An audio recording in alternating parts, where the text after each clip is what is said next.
Professor João, chama o senhor de doutor. Apresento como doutor João Queiroz.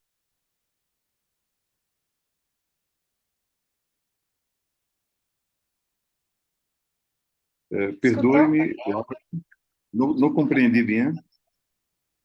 Eu perguntei se apresento o senhor como doutor. Chamo o senhor de doutor João Queiroz. Sim, pode ser.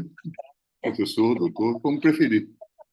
Professor doutor e a Ana também. Doutora e pesquisadora, né?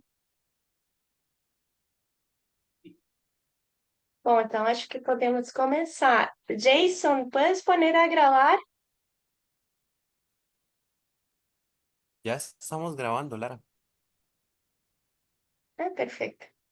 Bom dia a todas, todos, todes. Recebam as boas-vindas à mesa 18 do 4º Congresso Internacional de Literatura Comparada da Faculdade de Letras da Universidade de Costa Rica.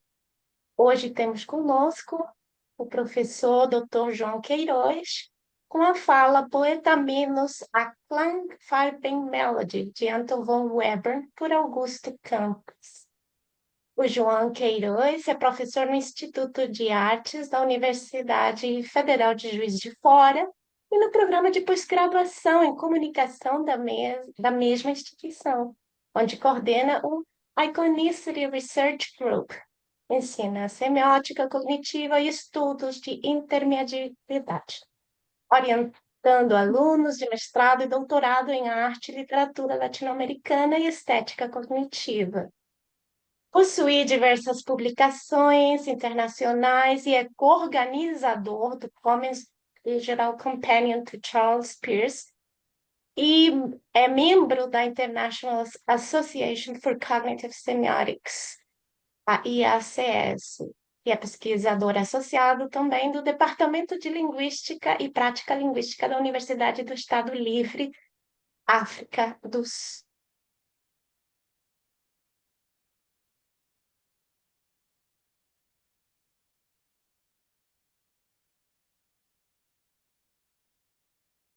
Problemas técnicos aqui comigo. Vocês também?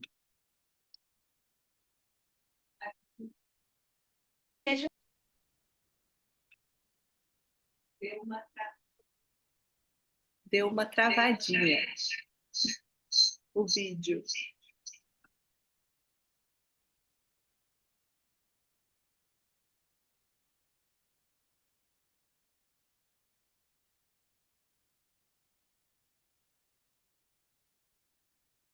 Resolveu o problema? Resolveu o problema? Voltei a ouvi-lo. Agora estou ouvindo outra vez. O senhor já foi apresentado, pode iniciar com sua palestra no momento que quiser. O espaço é seu. Então, eu começo e depois a Ana Fernandes faz a apresentação dela, assim? É isso. Tá bom, tá bom. Então, deixe-me compartilhar aqui meus slides.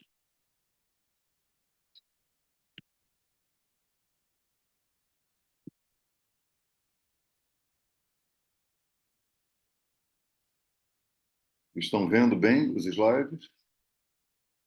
Sim? Vemos sim. Então, ok. Bom dia, boa tarde, enfim, de onde estiverem, a todos e a todas. Muito obrigado à organização do evento por essa oportunidade. Eu sou o João Queiroz e esse é o título da minha apresentação, como já foi feita a introdução pela Lara. Bom, a pesquisa tem sido desenvolvida no interior desse grupo. Esse grupo, como a Lara informou, está sediado na Universidade Federal de Juiz de Fora, em Minas Gerais, no Brasil. O Iconicity Research Group, que eu coordeno. Ele faz parte, essa pesquisa que eu vou apresentar hoje, faz parte de um conjunto muito maior de investigações que nós temos feito sobre este tema, tradução intersemiótica. Nós temos publicado artigos em revistas internacionais, brasileiras, além de capítulos de livros e livros, incluindo este, que é o último livro que nós publicamos, sobre a tradução ou transcriação, a tradução criativa da obra de Gertrude Stein para dança, cinema e música contemporâneos. Mas o que eu vou apresentar hoje aqui baseia-se fundamentalmente nesse artigo, que saiu pela revista Perspectives, há 2 anos atrás. Bom, então eu começo a exibir aqui nossas ideias, que estão basicamente nesse artigo, que depois eu posso fornecer para quem tiver interesse. Bom, nós sabemos o fenômeno da tradução intersemiótica foi definido pela primeira vez em um artigo que ficou célebre e é um clássico nos estudos de tradução, em 1959, por Roman Jakobson, pelo semioticista e linguista russo, para descrever o que ele chamou de transmutation of sign structures, do sistema verbal, palavras, para sistemas visuais. Acontece que na última década, ou pelo menos nas 2 ou 3 últimas décadas, esse termo sofreu diversas variações e ajustes, adquiriu muitos limites e contornos, ou diferentes limites e diferentes contornos, e tem sido usado para se referir a muitas formas de processos, formas e processos de tradução entre sistemas de diversas ontologias. Alguns desses termos vocês estão vendo aqui incluem adaptation, transmediation, intersemiotic transcreation, intermediate transposition, entre outros. Nós temos explorado no grupo, no Iconicity Research Group, que eu coordeno, e nossas análises e descrições, em diversas escalas de observação, tempo espacial, né, diferentes escalas de observação, muitos exemplos históricos. Esses que vocês estão vendo são alguns. Então, da pintura de Cézanne, pintura protocubista de Cézanne, para a invenção de uma literatura cubista por Gertrude Stein, enfim, do dodecafonismo de Schoenberg para a pintura abstrata de Kandinsky, do abstracionismo geométrico de Rothko para a música de superfície de Morton Feldman. Bom, e o que me interessa aqui, que é a tradução do serialismo de Weber por Augusto de Campos, que é o nosso tema aqui hoje, não é isso? O que nós vamos explorar aqui é uma série de poemas, e é claro, eu vou fazer uma exposição muito rápida e superficial das principais ideias que estão nesse artigo, porque não há tempo de fazer mais do que isso. Ele fez 70 anos de sua publicação, ano passado, em 2023. Esse conjunto de poemas é tratado pelo próprio Augusto de Campos como uma tradução da melodia de timbres, Faber-Melodie, de Weber para o sistema verbal, ou verbal e multimodal, como nós vamos ver. Trata-se de uma série de 6 poemas, que foram escritos os 6 poemas, entre 1952 e 1953, e foi publicado para valer pela primeira vez numa revista, a revista Neugandres, que é a fundação do movimento concreto no Brasil, em 1955. Mas antes da publicação em 55, os poemas foram enviados para amigos, curadores, críticos de arte, etc., em formas artesanais de impressão, em pequenas tiragens, basicamente usando carbonos coloridos. Bom, esse slide resume a nossa argumentação, o núcleo de nossos argumentos. Nós publicamos, como eu disse, na revista em Perspectives, né? Nós investigamos as relações entre a melodia de timbres, a música serial de Weber, destacando a concisão e a síntese do material musical. A técnica que cria, ao mesmo tempo, coesão formal frente a processos de fragmentação que são melódicos, rítmicos e harmônicos. Em nossa argumentação, quer dizer, de acordo com os nossos argumentos, o uso de procedimento gráfico, espaciais, plurilíngues e multicromáticos ou policromáticos do poeta Menos não possuem, como muitos autores têm defendido, não possuem uma correspondência direta com componentes composicionais de Weber, nem com qualquer uma de suas obras em particular. Como eu disse, diferentemente daquilo que a comunidade vem afirmando nas últimas décadas. o que nós dizemos é que, como uma transcriação do signo-fonte, que é a música de Weber, o Poeta Mendes, essa série de 6 poemas, revela uma compreensão dialética da tensão som-silêncio através da fragmentação, da dispersão e do acúmulo de estruturas lexicais, de letras, fonemas, etc. Em segundo lugar, o rigor formal metodológico elaborado pelo músico austríaco, né, por Weber, para obter síntese e concisão através da fragmentação, através da dispersão. E, em terceiro lugar, os efeitos ou as implicações do serialismo de Weber, que aconteceu nos anos 50 no Brasil através do professor e flautista Kohreuter. Vocês estão vendo aqui, essa cabeça aqui embaixo.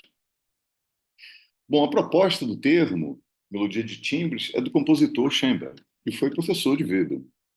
Nas últimas 2 páginas do seu tratado de harmonia, ele apresenta a ideia como como uma fantasia futura, mas não apresenta nenhuma proposta concreta sobre como vai realizar essa fantasia.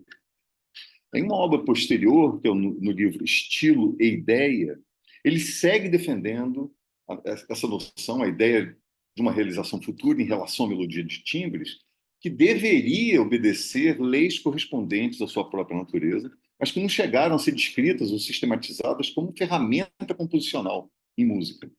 Quer dizer, muitos musicólogos, muitos compositores se perguntaram o que essa melodia de timbres poderia ser, como ela poderia ser realizada composicionalmente. Para Adorno, a ideia é que diferentes modos de tocar instrumentos acústicos, com diversas técnicas, ou usando diversas técnicas, como psicato, o flageolet e outras técnicas, poderiam ser combinadas de forma melódica, formando essa noção, formando esse fenômeno, né? Constituindo esse fenômeno, a melodia de timbres.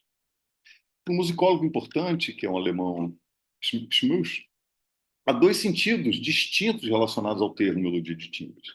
E eles são resultados, esses 2 sentidos, de muitas apropriações que acontecem a partir dos anos 20, como um termo de análise musical que foi adotado pelo Círculo de Schoenberg. Um sentido, o primeiro sentido, que é o sentido principal, está relacionado à mudança de timbres de alturas idênticas, e um sentido secundário, que é um segundo sentido, de mudança de timbres numa sequência melódica. Nosso argumento, de acordo com o nosso argumento, o Poeta Mendes revela um uso das cores timbres que corresponde ao uso do timbre que Adorno relaciona à obra de Weber e também às proposições de Schoenberg. Só que, como eu disse, isso não foi sistematizado. Vamos ver 2 procedimentos fundamentais que compõem a técnica serial do decafone. O primeiro deles é esse que vocês estão vendo aqui. Quer dizer, você toma um conjunto de notas e representa elas de trás para frente, em um sentido horizontal. Isso é chamado de retrógrado. O segundo procedimento, dentre os 2 que são os principais, que é chamado de inversão, ele espelha a melodia verticalmente, transformando intervalos ascendentes em descendentes e vice-versa. Graficamente, a direção da inversão é sempre vertical, enquanto a direção do retrógrado é sempre horizontal. A combinação desses 2 procedimentos, como eu disse, são os principais, retrógrado da inversão e inversão do retrógrado, assim como a transposição para diversos tons, compõem o fundamento da técnica dodecafônica. Então vejamos um poema. Como eu disse inicialmente, a gente só poderá fazer isso superficialmente, porque o meu tempo é bastante curto, né? Os retrógrados e inversões são muito usados na série, nos 6 poemas do Poeta Mendes. Aqui nós vemos um exemplo em verde, onde o retrógrado das letras G, Y é apresentado como YG. Em seguida, o exemplo em vermelho, que combina estruturas verticais e horizontais. Veja, verticais e horizontais. Ele seria uma inversão do retrógrado se lido primeiro verticalmente, ou ao contrário, lendo-se a última linha primeiro, utilizando as letras ES e SE. Nesse segundo exemplo, as mesmas letras ES são empregadas com as mudanças de cores, vermelho e azul. Essa associação entre as cores do poema e a melodia de timbres é muito defendido na literatura corrente, na literatura secundária, sobre o Poeta Mendes. Como eu disse, ele fez 70 anos no ano passado, uma imensa profusão, né, de artigos publicados nos últimos anos sobre esses poemas. Bom, ele é amplamente defendido na literatura corrente sobre o poeta menos, entretanto, observamos que ele não ocorre sem o emprego de outras técnicas seriais. O retrógrado e a inversão das letras, sílabas e palavras continuam presentes, além de serem associados não apenas a cores, mas à estrutura gráfica, à estrutura espacial e à estrutura que é multilíngue, plurilíngue do poeta menos. E é isso que nos distancia um pouco da opinião mais corrente, que costuma estabelecer uma relação muito direta entre a técnica serial e o uso das cores no poema. O que nós tentamos argumentar nesse artigo é que diversas outras propriedades deveriam ser conjuntamente utilizadas em termos argumentativos para explicar a transposição criativa do serialismo de Weber para a série de poemas. Então, nós concluímos, eu espero que eu esteja ainda dentro do tempo, nós, nós Tenho ainda concluímos. 10 minutos. Olha, 10. eu cortei muitos slides, porque eu achei assim, não eu vou extrapolar, e aí uma série de para mostrar as análises, falei, não, vou ficar só com dois, porque eles são bastante. Mas a ideia é fundamental, eu acho que eu consegui exibir de modo sintético e relativamente claro, eu espero. Mas deixe-me concluir, então. Nós concluímos sugerindo, primeiro, a presença de uma melodia de timbres no Poeta Menos não se apresenta, não deveria ser apresentada, independentemente do contexto da técnica serial do decafônico. Esse é um erro que nós temos dito em diversas publicações, normalmente é cometido.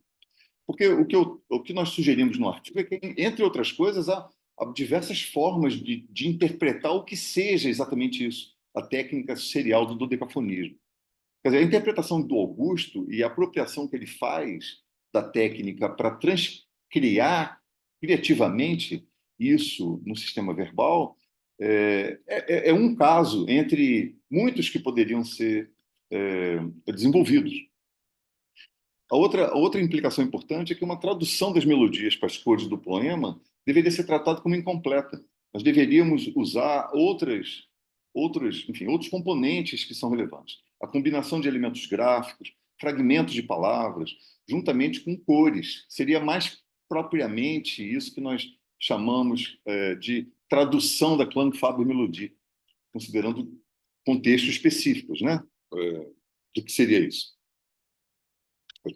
Porque há muitas versões sobre o que seria isso. A recepção brasileira do serialismo está fortemente, essa é uma importante implicação, está fortemente relacionada à ideia de uma técnica capaz de reprodução, de replicação, de reprodutibilidade. Quer dizer, o que Augusto, de fato, nós sugerimos, está fazendo com o Poeta Menos, são 6 poemas, é bom lembrar disso, né? Não é um poema publicado, mas são 6 poemas. O que ele está fazendo, de fato, ele está exibindo uma técnica para a transcriação de um movimento, né? Que é um movimento que é a poesia dodecafônica de Weber. Isso é importante. Eu acho que essa é uma das principais implicações.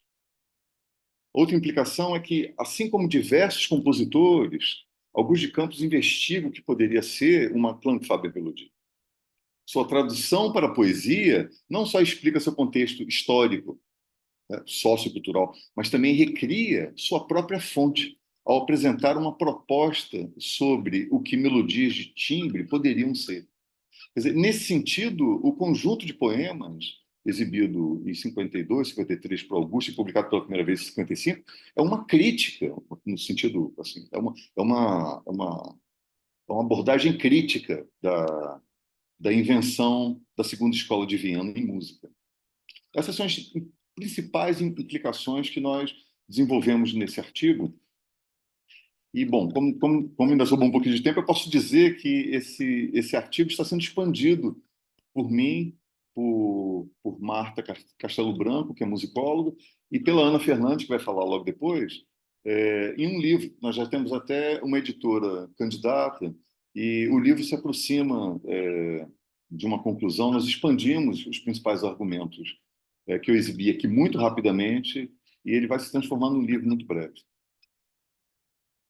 Eu acho que era basicamente isso que eu tinha a dizer, e, enfim, fico à disposição a respeito de qualquer interesse, pergunta.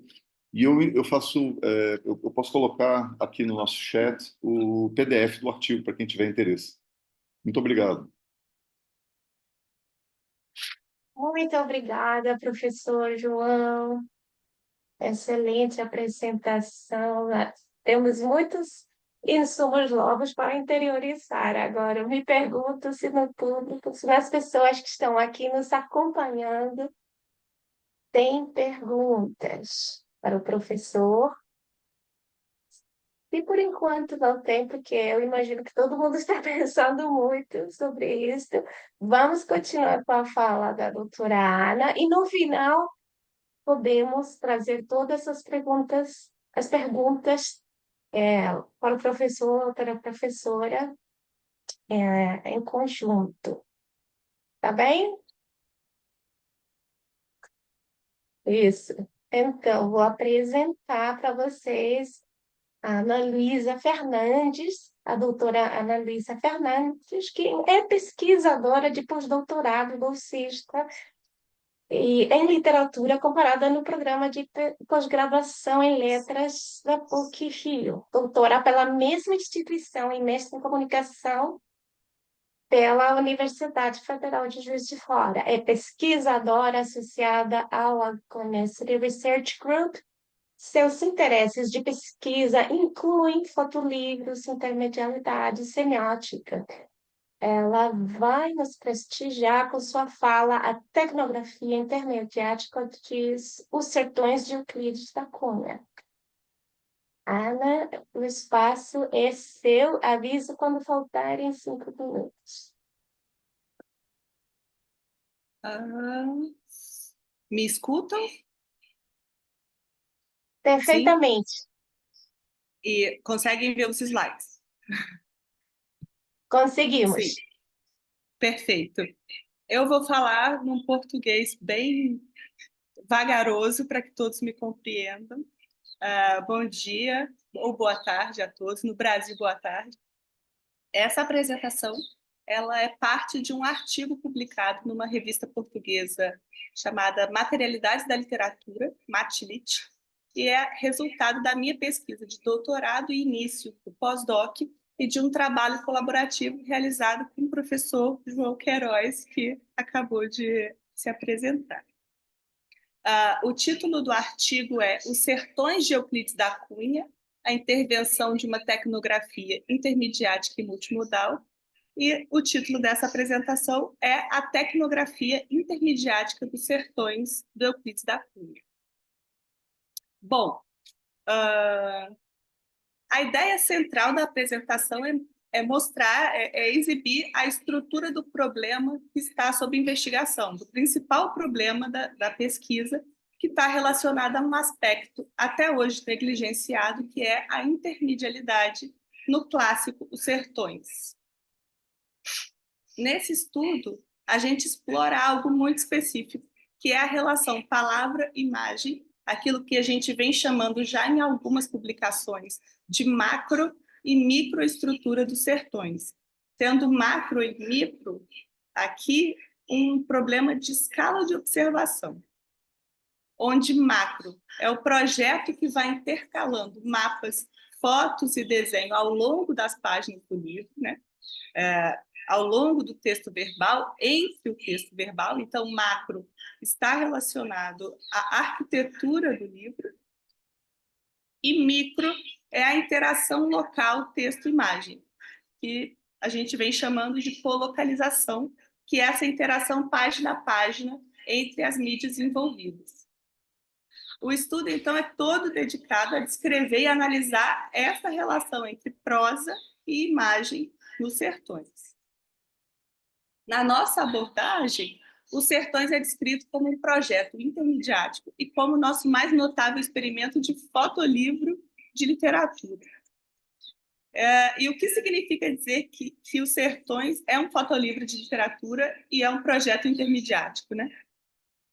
Quando eu nomeio Os Sertões de fotolivro, esse termo ele diz respeito a um fenômeno que existe quase desde a invenção da própria fotografia. Então, os estudiosos desse fenômeno vão afirmar que, historicamente, a fotografia surge vinculada ao livro, que o livro é o primeiro e o mais apropriado lar para a imagem fotográfica. Então, o fotolivro, no fotolivro, né, a foto ela vai ser sempre essencial, ela sempre vai ser estrutural. Ela não é só um complemento ou uma ilustração. O termo ele tem sido usado para rotular essas obras em que a imagem fotográfica e o formato livro estão nessa densa relação de codeterminação ou codependência. Então, como um critério usado para distinguir fotolivro daquilo que ele não é, fotolivro não é um catálogo de fotos, fotolivro não é um álbum. Então, como um critério operacional, uma definição bastante adequada para essa pesquisa sobre fotolivro é aquela que explora o suporte do livro, as suas propriedades físicas e qualitativas, o trabalho que vai envolver o design, a associação entre imagem, texto, layout, impressão, fonte tipográfica, materiais, né, qualidades materiais do objeto. E o que a gente afirma é um pouco além. A gente fala que os Sertões é descrito, mais enfaticamente definido, nessa pesquisa como fotolivro de literatura. Isso quer dizer que ele sofre a ação de forma muito decisiva do texto escrito, também do texto escrito. E a definição mais precisa de fotolivro de literatura é exatamente essa, né? É texto verbal e fotografia integrando o mesmo espaço de leitura que é a página. Esse é o principal, é o próprio núcleo da abordagem, né? Os Sertões como um exemplo de fotolivro de literatura, e essa é a nossa hipótese de trabalho. Então, o Euclides, desde a primeira edição dos Sertões, ele esteve interessado em associar o projeto a aparatos tecnocientíficos recém-inaugurados. E é esse aspecto que a gente aponta como sendo elemento estrutural de um projeto que é muito audacioso e original para sua época. Os Sertões foi publicado pela primeira vez em dezembro de 1902 pela editora Laimer. Ele contém, nas suas 3 primeiras edições, 1902, 1903 e 1905, essas 3 edições supervisionadas pelo Euclides ainda em vida, ele coloca, né, no objeto desenhos de paisagens, mapas geológicos, mapas botânicos, mapas geográficos e fotografias do conflito. Então, o próprio Euclides ele fala em uma tecnografia própria, quando ele descreve o projeto ao amigo e correspondente José Veríssimo. Ele escreve: eu estou convencido que a verdadeira impressão artística exige, fundamentalmente, a noção científica do caso que a desperta, e que, nesse caso, a comedida intervenção de uma tecnografia própria se impõe obrigatoriamente. Bom, o Euclides ele leva uma Kodak portátil para Canudos, o que reforça a nossa tese de que a ideia do projeto Sertões ela é intermediática já na sua concepção.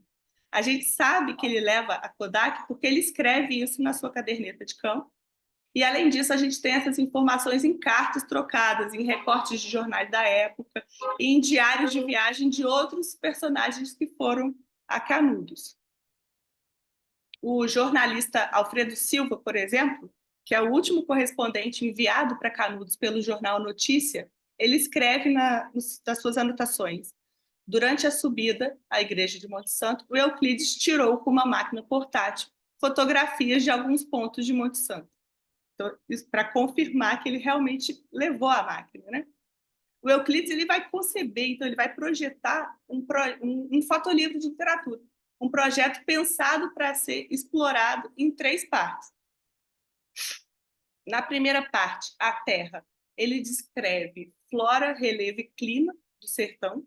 Ele abre o livro com um mapa, que ele nomeia de esboço geológico.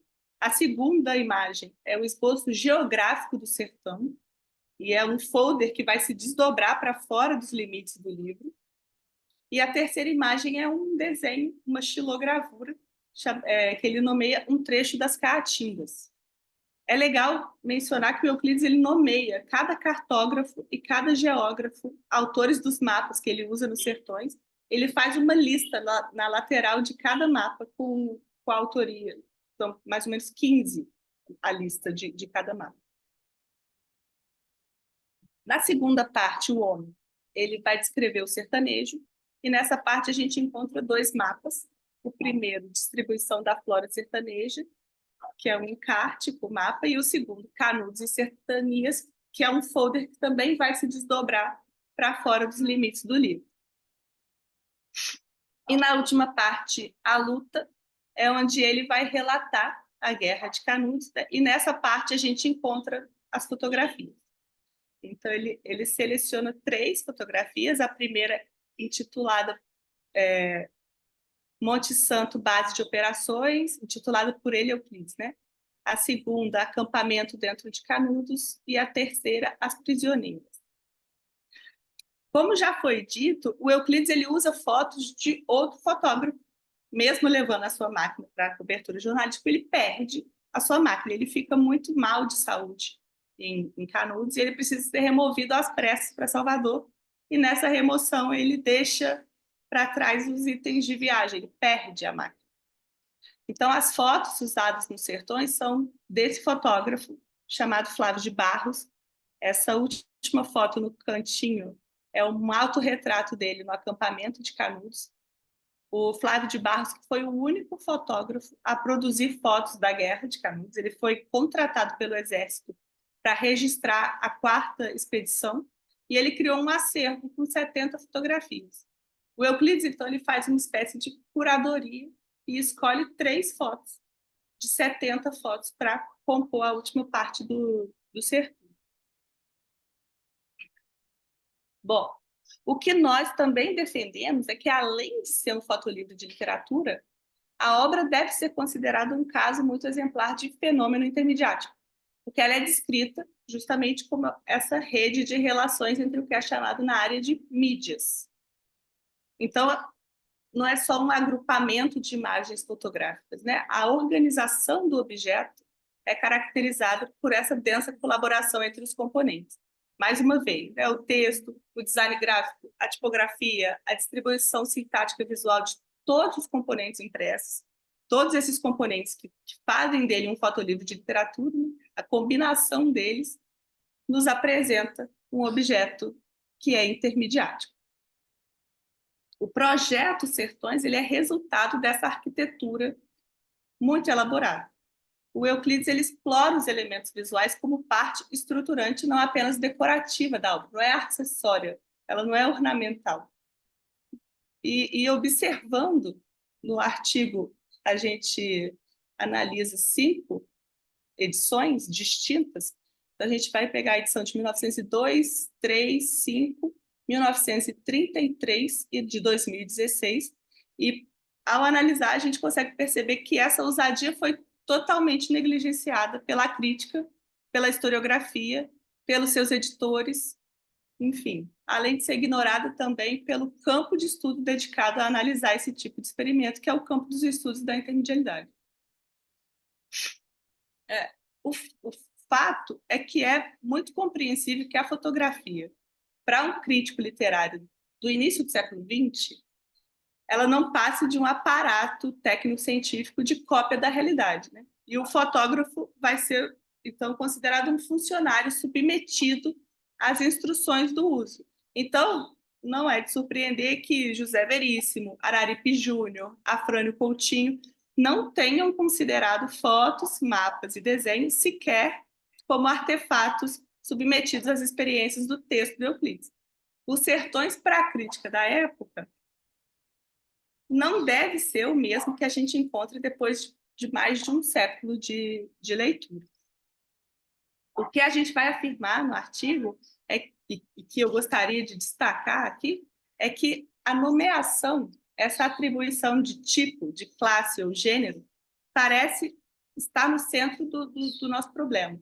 Porque uma nomeação, muitas vezes, tende a ser tratada como uma disputa só terminológica.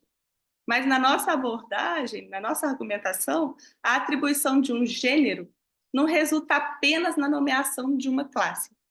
A gente afirma no artigo que o nome de uma classe não é uma etiqueta apenas. O nome possui uma história e revela uma coleção de normas, de propriedades, e revela um horizonte de expectativa, porque a gente espera encontrar determinadas dinâmicas e estruturas, e não outras, dependendo da obra ou da família de obras que a gente observa. Então, seguindo essa ideia, a gente tem algo que se assemelha a um ciclo, onde o fotolivro de literatura ele é descrito, ele é analisado a partir de seus componentes estruturais. Esses componentes que estão associados, né, à combinação intermediática foto-texto, eles determinam e são determinados por um horizonte de expectativas criado historicamente. Então, ele é criado por repetidas e regulares experiências feitas com esses componentes estruturais. Isso na história, né, ao longo do tempo. E esse ciclo ele acontece desde o surgimento da fotografia, quando ela ganha as páginas dos livros até os dias de hoje. Significa que esse horizonte de expectativas ele está sendo constantemente construído e alterado. O exercício da classificação ele vai atuar, então, diretamente nos componentes estruturais. Ele classifica as relações entre esses componentes, com o objetivo de gerar um padrão de atuação, de reconhecimento, de analogia, de seleção. E esse padrão ele vai ajudar a identificar e agrupar certas obras, seja por proximidade de características, seja por situações históricas. Daí a importância dessas classes e classificações, né? Ajudar a construir um cenário, um horizonte de explicação. E aí surge a pergunta, né? Como essas classes e essas classificações estão relacionadas com os fenômenos classificados? E para essa pergunta a gente recorre ao historiador e filósofo da ciência que ficou bastante conhecido por tratar desse tópico de investigação nos últimos anos, que é o Ian Hacking.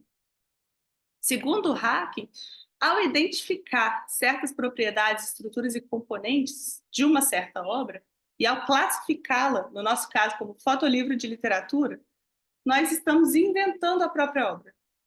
A ideia é que, para o Hacking, a classe cria uma morfologia, ela cria uma configuração, uma forma para observação e análise. Ele vai dizer que existe um looping causal entre modos de classificar e fenômenos classificados. O Hacking fala de uma interação de mão dupla entre o fenômeno classificado e a própria classificação. E o que é isso, né? É o fenômeno classificado mudando em virtude da classificação e a classificação sofrendo um efeito, um feedback do fenômeno classificado. Nesse sentido, a classe inventa o fenômeno e é inventado por ele. Então, as muitas edições que ignoram esse projeto original intermediático, ignoram essa combinação texto-foto e simplesmente vão usar outras fotos, outras imagens, não vão usar imagens, enfim, a ausência da classe fotolivro de literatura alterou e altera a maneira como a obra foi e é examinada. E, por conta disso, ela é tão alterada ao longo do tempo. No slide, a gente vê algumas edições em alemão e inglês, algumas em português, que usam fotos e desenhos completamente diferentes do original, do Euclides, né? Então, para fechar a apresentação, uma das conclusões do artigo que eu gostaria de destacar é que a gente afirma que os sertões, como projeto intermediático e como fotolivro de literatura, ele não existe como um fenômeno observável na história da literatura. E isso vai explicar o deslocamento e a subtração das fotos e dos mapas e até a substituição por outras fotos, outras ilustrações de outros artistas, de outros fotógrafos. E também explica por que, ainda hoje, a gente sabe tão pouco sobre a relação entre texto, fotos, mapas e desenho. Então, para ficar nas palavras do Augusto de Campos, para fechar a apresentação, a gente encontra e explora uma nova vereda no extenso e saturado acervo da literatura crítica dos sertões. No slide está o meu e-mail, o e-mail do João, e a referência do artigo. Eu posso também subir ele no chat, para quem se interessar.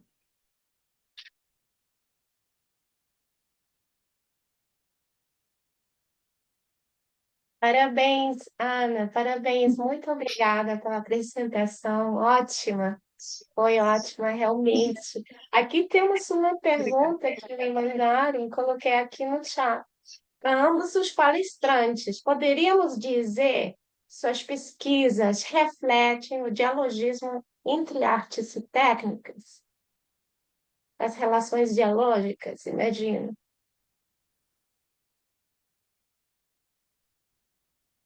Ana, Compreendeu? sim, Ana gostaria de responder antes de mim?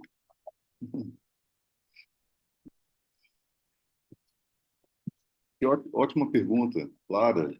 É, eu diria que sim, mas eu diria que nós, que nossa abordagem tem é, preferido associar as pesquisas que nós temos feito à noção de tecnologia mais do que técnica. Assim, Uhum. de entender a máquina fotográfica que Euclides leva, as fotos, as novas formas de impressão do início do século XX, em grande escala industrial, né? Porque ele faz uso de diferentes, inclusive são policromáticas, as coisas que ele publica nas primeiras edições, os mapas, possuem mais de uma cor. Então, nos artigos que nós temos publicado, nós estamos sugerindo que existe um dos slides que a Ana mostrou, que que ela chamou de looping Uhum. causal entre formas de classificar e o fenômeno classificado, nós poderíamos substituir isso pelo fenômeno examinado e as tecnologias que permitem que o fenômeno examinado, enfim, ganhe corpo, pare em pé.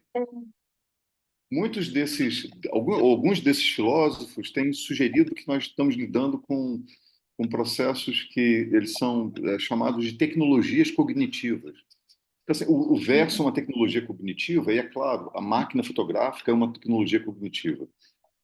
A técnica inventada pela Segunda Escola de Viena, com base naquilo que Schoenberg fez, que chamou de dodecafonismo, é uma tecnologia cognitiva. Enfim, os resultados da metalurgia aplicado ao desenvolvimento de novas flautas, a partir da metade do século XIX, são tecnologias cognitivas. Então, sim, nós temos interesse, nós temos publicado sobre esse assunto extensivamente, sobre isso que ela chamou de looping causal. E alguns preferem chamar de determinação descendente. Downward determination é um termo utilizado com frequência em filosofia da ciência para explicar como o efeito determina a causa, que é determinada pelo efeito, determinando o efeito. Então, existe uma retropropagação positiva entre algo como certas técnicas desenvolvidas no ambiente musical e os efeitos que ela podem estar produzindo num ambiente bastante distante da poesia de vanguarda ou da fotografia, no caso do que a Ana Fernandes examinou, e a arquitetura macroscópica do livro, como Uhum. publicado pela primeira vez em 1902, né? É autorreferencial, né, de alguma maneira. Isso. Esse é outro termo usado com muita frequência, né? Uhum. Eu coloquei aqui, a Ana falou que ia colocar, mas eu tinha me adiantado no meio da palestra dela, eu coloquei o artigo que nós publicamos na revista Materialidades da Literatura Estou vendo. em Portugal. E o outro artigo que nós publicamos pela Perspectives, e um outro artigo que nós publicamos também em português, também sobre o poeta Mendes, né, que fez 70 anos ano passado, e talvez eu não tenha sido muito claro sobre isso, mas o Poeta Menos, essa série de 6 poemas, é um prenúncio, ele anuncia a grande revolução que vai acontecer no meio do século passado entre nós, que é a fundação do movimento da poesia concreta em São Paulo, a Uhum. partir da relação entre Décio Pignatari, ou Pignatari, Haroldo e Augusto de Campos, né? O Poeta Menos ele antecede o plano piloto da poesia concreta em 4 ou 5 anos. Ele é o prenúncio, portanto, do movimento da poesia concreta. Obrigada, professor. Ana, algumas palavras também sobre isso, se quiser. Não, acho que o João já explicou com clareza. Tá certo. Bom, eu agradeço muito a participação de vocês nesse congresso. Não sei se do público há mais alguma pergunta. Não tem alguém aqui com a mão levantada? Não, não. Então, acho que já estamos no tempo, podemos ir encerrando. Gente, muito, muito, muito obrigada. Um prazer participar com vocês desse evento. Eu só lamento não poder estar presente presencialmente. Uma Uhum. oportunidade incrível para conhecer Costa Rica, mas infelizmente não foi possível. Um abraço e Mas agradecimento à faremos organização. outras atividades para que venha. No próximo a gente vai presencial. Isso, isso. Tá certo, então. Tchau, tchau. Um abraço a todos. A todos e a Abraço, todas. gente.